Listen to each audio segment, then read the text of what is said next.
سے وہ ہے دار الحیوان، وَإِنَّ الدَّارَ الْآخِرَةَ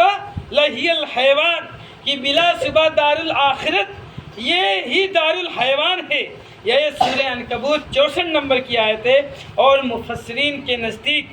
یہ جو دار الآخرت سے ہے یہ دار الحیوان اور دار الحیات سے مراد ہے۔ یعنی دار الحیوان جو ہے یہ دار الحیات یعنی ہمیشگی کی زندگی ہے، ہمیشگی کی زندگی ہے جنت کے اندر، یعنی جنت میں دائمی زندگی ہوگی، موت نہیں ہوگی۔ اس آیت کا ایک معنی یہ بھی ہے کہ آخرت کی زندگی ہی اصل زندگی ہے۔ یہ جو ہے یہ دنیا فانی زندگی یہ دنیا فانی زندگی ہے میرے بھائیوں، یہ جنت ہی اصل زندگی ہے میرے بھائیوں، یہ جنت ہی ہمارا اور آپ کا اصل ٹھکانہ ہے۔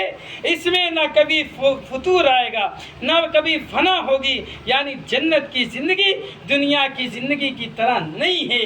جنت کی زندگی دنیا کی زندگی کی طرح نہیں ہے، دنیا کی زندگی سے کئی بہتر ہے یہ جنت کی زندگی۔ دنیا کی زندگی آپ کو پریشانیاں آتی ہیں، آپ کو مصائب آتے ہیں، آپ کو مشکلات آتے ہیں، کھانے پینے کے لیے بازاروں میں گھومنا پھرنا پڑتا ہے، محنت کرنی پڑتی ہے، اپنے زندگیوں کے اپنے لباس لانے کے لیے، آپ کو گھر چلانے کے لیے بہت ساری محنتیں کرنی پڑتی ہیں، بہت ساری تھکاوٹیں ہیں اپنے جسم کو، اپنے بدن کو، اور دنیا کمانے کے لیے حرام و حلال کی تمیز نہیں کر پاتے ہیں آپ۔ لیکن اللہ رب العزت کہتا ہے مجھ پر ایمان لائیے، میرے نبی پر ایمان لائیے، میرے بتائے ہوئے اصول پر عمل کیجیے، میرے نبی کے بتائے ہوئے سنت کے مطابق عبادت کیجیے، آپ کو ایسی جنت کے اندر داخل کیا جائے گا جہاں کوئی فتور نہیں، جہاں کوئی گھاٹا نہیں، جہاں کوئی محنت کرنے کی ضرورت نہیں ہے، جہاں کوئی پریشانی نہیں، جہاں کوئی مصائب و مشکلات نہیں، بلکہ دار الخود ہے، دار السلام ہے، دار الحیوان ہے،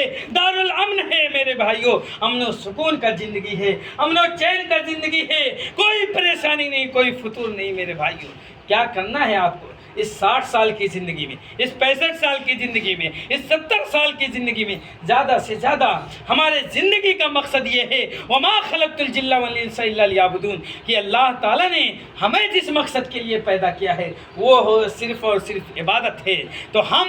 ہماری آج حالت یہ ہے، مسلم نوجوانوں کا حالت یہ ہے، ہمارے سماج و سوسائٹیز کا یہ حالت ہے کہ آج ہم عبادت سے دور ہیں، اللہ رب العزت کے احکامات سے متنفر ہیں، اس کے نبی کے بتائے ہوئے اصول سے متنفر ہیں۔ میرے بھائیو سوچنے کی ضرورت ہے کہ ہماری یہ جو زندگی ہے دنیاوی زندگی، یہ دار الامتحان ہے،